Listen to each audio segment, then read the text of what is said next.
السلام علیکم ورحمۃ اللہ وبرکاتہ۔ تو بات قرآن پاک کی تھی اور اللہ کو راضی کرنے کی تھی۔ اس بات پر آپ ایک اتنا یقین کر لیجئے کہ آپ اللہ کو راضی کریں، اس کی رسی مضبوطی سے تھامیں، اپنے بچوں کے اندر ابھی سے، چاہے وہ بالکل چھوٹے چھوٹے سے ہیں، انہوں نے بولنا ہی سیکھا ہے، اگر آپ ان کے دلوں میں ڈالیں گے، ان کے سامنے نماز پڑھیں گے، تو اگر کوئی آپ نماز پڑھ رہے ہیں، ان سے کوئی پوچھے گا امی کہاں ہیں یا ابو کہاں ہیں، اور وہ نماز پڑھ رہے ہوں، تو وہ چھوٹا سا بچہ جس نے ابھی بولنا سیکھا ہے وہ بھی یہ کہے گا اللہ، اللہ پڑھ رہے۔ اگر پڑھنے کا لفظ نہیں آتا وہ اللہ ضرور کہہ دے گا، اللہ۔ تو اس کے لاشعور میں یہ بات آ جائے گی۔ اگر ایک چیز آپ کوئی وقت مقرر کریں، آسان جو آپ کو ہو، کوئی پابندی نہیں، جو وقت آسان ہو، بجائے اس کے کہ ہر ایک بچہ اپنا آئی پیڈ لے کر بیٹھا ہوا ہے، اپنا سیل فون لے کر بیٹھا ہوا ہے،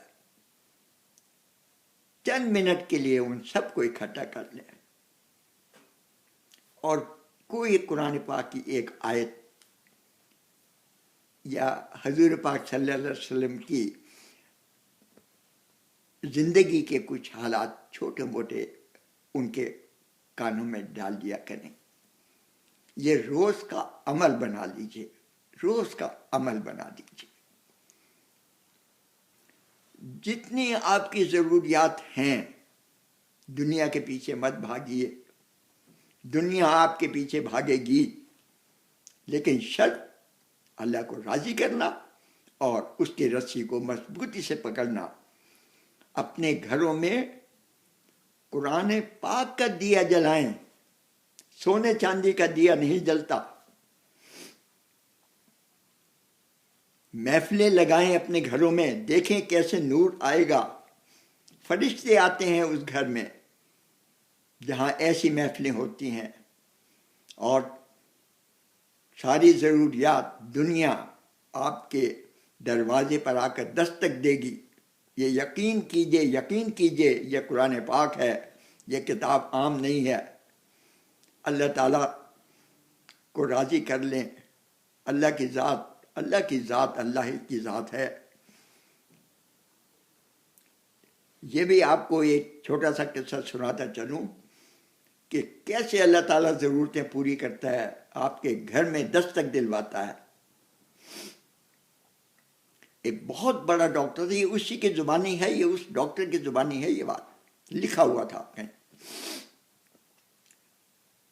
وہ بہت بڑا سرجن تھا اور ٹائم بہت مشکل سے ملتا تھا، 2 مہینے گزرتے تھے، پیشنٹ کو اپائنٹمنٹ نہیں ملتی تھی، اور وہ سفر بھی بہت کرتا تھا، اوبیسلی لوگوں کے پاس جانا اور پتہ نہیں کیا کیا کانفرنس ہوتی۔ ایک دفعہ جا رہا تھا، اس کا جہاز خراب ہو گیا، لینڈ کرنا پڑا۔ جہاں لینڈ کیا وہ بہت آؤٹ آف دی وے کوئی جگہ تھی، تو ڈاکٹر صاحب نے تو جانا تھا، اس نے پائلٹ سے پوچھا کہ جی اب میں کیا کروں؟ تو اس نے کہا یہاں آپ کو کوئی ٹیکسی وغیرہ شاید مل جائے گی، تو آپ اس میں چلے جائیں۔ باہر وہ ڈاکٹر گیا، ٹیکسی وغیرہ ملی شاید، لیکن وہ بارش اور اتنا طوفان تھا کہ وہ کہیں پھنس گئی ٹیکسی یا کیا، سم تھنگ ہیپن۔ اب انہیں دور ایک گھر پہ، رات کا ٹائم تھا، روشنی نظر آئی، وہ اس گھر میں گئے، ناک کیا، تو اس میں سے ایک بڑھیا نکلی، بوڑھی عورت۔ اس سے کہا کہ جی کیا میں رات گزار سکتا ہوں، کیونکہ میرا سارا بتایا جہاز خراب ہو گیا اور ایسے ہوا ہے۔ تو اس نے کہا ٹھیک ہے آ جائیں۔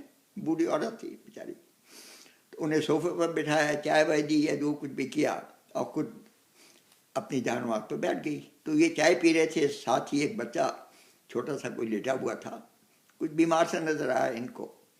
جب وہ فارغ ہوئی نماز سے تو اس سے پوچھا کہ اس بچے کو کیا ہوا؟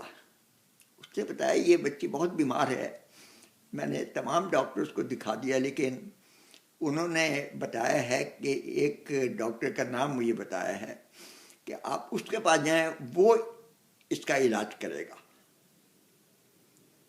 تو انہوں نے پوچھا اس کا تو آپ نے دکھایا کہ اس نے کہا جی وہ ٹائم ان کے پاس نہیں ملتا، بہت مشکل سے ملتا ہے ٹائم، تو بہت عرصہ ہے ابھی ٹائم میں.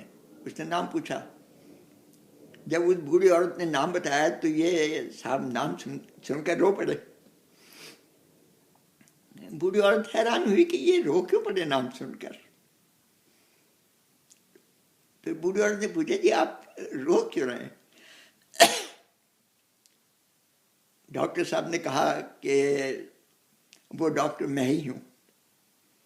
یہ سن کر وہ بوڑھی عورت بھی رونے لگی. یہ اللہ تعالیٰ کے اسباب ہیں. وہ بوڑھی عورت بیچاری کہاں دھکے کھاتی، کیسے جاتی اس ڈاکٹر کے پاس، 2 مہینے کا ٹائم، کیسے اس بوڑھی عورت کے دروازے پر اسی ڈاکٹر سے دستک دلوا دی اللہ نے، بھیج دیا اسی ڈاکٹر کو اس بوڑھی عورت کے گھر بھیج دیا. میرے بچوں یہ بہت بڑی چیز ہے. اللہ کی ذات بہت رحیم ہے، بہت کریم ہے. جن الجھنوں میں ہم پڑ گئے ہیں ہمیں کچھ نہیں ملے گا، کچھ نہیں ملے گا. یہ سب وقت ضائع ہم کر رہے ہیں. ان محفلوں کو سجا لیں، ان محفلوں کو سجا لیں. خدا کی قسم زندگی سدھر جائے گی، زندگی سلجھ جائے گی، سج جائے گی، زندگی سج جائے گی. روشنی پیدا ہو جائے گی، دلوں میں روشنی پیدا ہو جائے گی. پتہ نہیں کیا کیا فلسفی آج کل، کیا کیا ڈاکٹرنز بن گئے، کیا کیا سائیکالوجیز آ گئیں. سب کچھ اس قرآن پاک میں، اللہ کے کلام میں سب موجود ہے، سب موجود ہے. خدا را اس کی طرف رجوع کر دے. صرف فکر یہی ہے کہ یا اللہ ہمارے بچوں کو اور بچوں کے بچوں کو تو اپنی حفاظت میں رکھنا. اور آج کل کے معاشرے میں جو خرابیاں اور جو مشکلات پیدا ہو گئی ہیں ان سے یا اللہ تو بچا لے، ان سے تو بچا لے. بس صرف یہی درخواست تھی، یہی درخواست تھی کہ اپنے گھروں کو قرآن پاک کی محفلوں سے سجائیں. حضور پاک صلی اللہ علیہ وسلم کی بتائی ہوئی زندگی کو اپنائیں. سکون بھی مل جائے گا، رزق بھی مل جائے گا، اطمینان بھی مل جائے گا، خوشیاں بھی مل جائیں گی. ہم نے یہی خوشی سمجھ لی کہ کسی بڑے ریسٹورانٹ میں چلے جائیں گے تو بہت بڑی خوشی مل جائے گی، ہمیں بہت بڑی گاڑی مل جائے گی تو ہمیں بہت بڑی خوشی مل جائے گی. میرے بچوں یہ خوشی نہیں ہے، یہ ڈسٹریکشن ہے. وقتی طور پر ہم بہت بڑی اس میں بیٹھے ہیں، ٹھیک ہے، وقتی طور پر ہمارا ذہن ان مشکلات سے ہٹ گیا اور ہم کھانے میں لگ گئے، باتوں میں لگ گئے. اصل خوشی یہ نہیں ہے. اصل خوشی کسی چیز کی ڈیپینڈنٹ نہیں ہے. گاڑی نہیں ہے، اندر خوشی ہونی چاہیے. بڑا گھر نہیں ہے، اندر خوشی ہونی چاہیے. بڑے ریسٹورنٹ میں نہیں جا سکتا، اندر خوشی ہونی چاہیے. یہ خوشی ہے جو اللہ تعالیٰ ایسے نہیں دے دیتا. اطمینان ایسے نہیں مل جاتا. جتنی مرضی آپ سیکورٹی لگا لیں، سیکورٹی گارڈ لگا لیں. پنجاب کے گورنر صاحب تھے، اپنے ہی سیکورٹی گارڈ نے مارا. انڈیا کی اندرا گاندھی تھی، اپنے ہی سیکورٹی گارڈ نے مارا. امریکہ کے صدر تھے کینیڈی، کتنی سیکورٹی کس نے بچا لیا؟ کس نے بچا لیا؟ کیا سیکورٹی نے بچا لیا؟ نہیں، کوئی چیز نہیں بچا سکتی، کوئی چیز نہیں بچا سکتی. صرف اللہ سے حفاظت مانگیے، اللہ سے حفاظت مانگیے، سب کچھ مل جائے گا، سب کچھ مل جائے گا.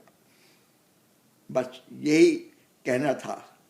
یا اللہ ہماری سب کی مسائل کو حل کر دے، ہمیں سیدھا راستہ دکھا دے، ہماری آنکھیں کھول دے. ہم اندھیروں میں بھٹک رہے ہیں، یا اللہ ہمیں نور عطا کر دے، ہمیں نور عطا کر دے، اور ہمیں سب کو اپنے حفاظت میں لے لے، اپنی رحمتوں کی بارشیں کر دے. آمین آمین آمین.